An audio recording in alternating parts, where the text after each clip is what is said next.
All right, g'day, hi, and welcome. I was going to do this one out on the road somewhere, but right now there's too many flies, and it's really, really hot, and I'm still in my suit, and I don't want to start sweating too bad because I don't want my suit to stink too bad. It smells bad enough as it is, don't want to make it any worse. Mental concentration in motorcycles. This is something that is very important, especially for the newer riders.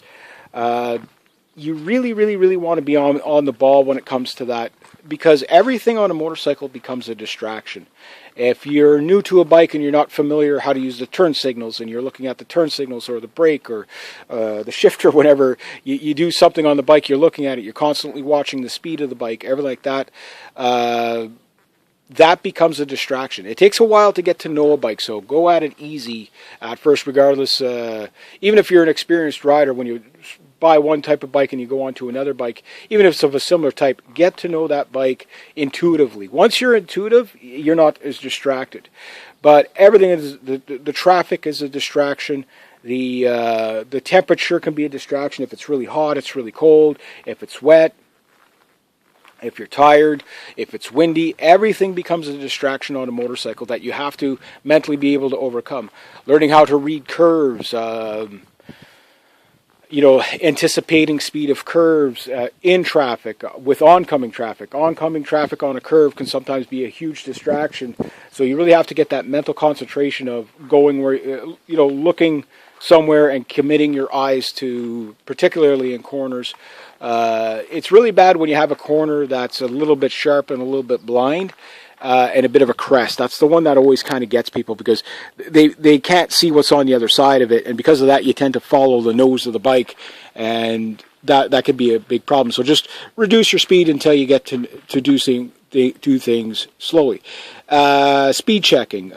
Depending on the type of bikes you get, like this bike is pretty easy to speed check because of where the dials they're a little bit on the low side. Which kind of takes your eyes down from the road a bit, which is not a big problem. But some bikes, like for example, when they have the Speedo on the tank, and there's many cruisers that do that, if you have a full face on, you have to look right down at the tank, which means you have to take your eyes off. You're doing this. So that's your view, and then you're doing this, right? That's a distraction. Now you hit somebody, or somebody's hit you. So you got to learn all that mental stuff, when to do a speed check. Check your speed before you hit the corner. Check it before you're slowing down. Checking your mirrors, all that stuff becomes a little overwhelming to the newer rider, but sometimes gets neglected by the more experienced rider. And anybody can make mistakes. But mental alertness, being tired, being cold, being getting uncomfortable, you're starting to get cramps. When you get cramps while you're riding, that's a distraction, because it takes your mind off the task at hand. So if you're, like, say your back starts getting sore, your wrists start getting sore. I've yet to have my wrists hurt on this bike. It's actually quite comfortable, but my legs do get a little bit crammed on this bike. So I ride the bike for an hour, I get off the bike.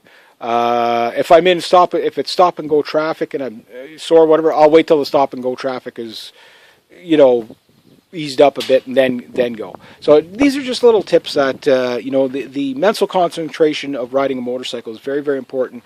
And for newer riders, because you're distracted by a lot of things, especially with a new motorcycle, you could tend to be distracted with fidgeting with the bike while you're riding it. And that, like I say, takes a while before you just get on the bike and the only thing you're looking at is at the road and everything. I'm like that now on the bike, but the first, I'd say, few weeks with this bike, I took it a lot. I still take it pretty easy, common sense and stuff like that. But for turns, negotiating slow speed, turning into the driveway, watching my speed. I'm now used to the bike's engine sound at certain speeds, so I don't have to do speed check as much. I can hold I'm used to the throttle response on this bike, which is quite good. But sometimes on a newer bike, you don't really want a lively throttle like you get on a bike like this. This bike is very easy for, especially somebody who's not used to it, to go fast with, because even though you're holding it, this bike just naturally, usually I'm never worried about speeding up. I'll just say that. It's always make sure I'm not going too fast. Speed check before the corner. Check my mirrors. Then go into the corner. Nothing exists but the corner until you get out of the corner, and then you check everything. And you're constantly doing that. And you're mentally getting yourself so that you know when to do that while you're dealing with traffic and everything else. But getting used to your bike, how it brakes, knowing its braking distances. This bike is a great bike. It has the brakes on this thing. Don't kid yourself. They could stop a Formula One car. It might be slightly older technology, but two-finger braking is very easy with this. You can fan fourth fingers for low-speed traffic in case you go down so you don't crush your hands. But be careful because, again, these things have enough power to stop a race car. But the only problem I find with this bike is that my front brake and my rear brake are not synchronized. So I have to put on, you always do the back brake first and then the front brake, and it's kind of like a 1-2. But the thing is that I do find that by the time this is coming on, it takes a little more for this to come on. There's a little bit more of a play. So getting used to that so that you're not, throwing yourself off. Practice your braking so that you know exactly how your brakes are going to handle at low speed, high speed, whatever. I've got it pretty good now, but I always have to keep in mind that I got to kind of, before I really apply a lot of front brake, I got to give a little more back brake on this bike. It's just they're a little out of sequence from each other. I don't know if I can do something about the back brake to make it a little bit quicker to respond, so it can keep up with the front brake, or keep the front brake, because there's my brakes don't come on until about here, right? So where they come on almost right away, which is great, what I want. But if you can synchronize them and you play around with it, synchronize, or know that just that way you're doing smoother braking, because when you don't brake smoothly, that distracts you because you got the front end diving down on you and stuff like that. But this bike, yeah, brakes beautifully, but you just got to be a little more smooth with your timing with the brakes.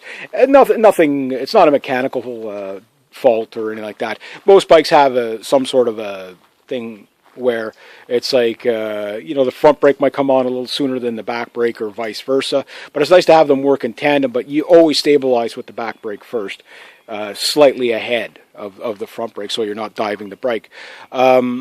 Getting used to the brakes can be a big distracting thing, because if you got too much braking power, you tend to pogo the bike around a bit, and which distracts you, especially at low speeds coming into an intersection. That could be dangerous. So work on your concentration on the bike.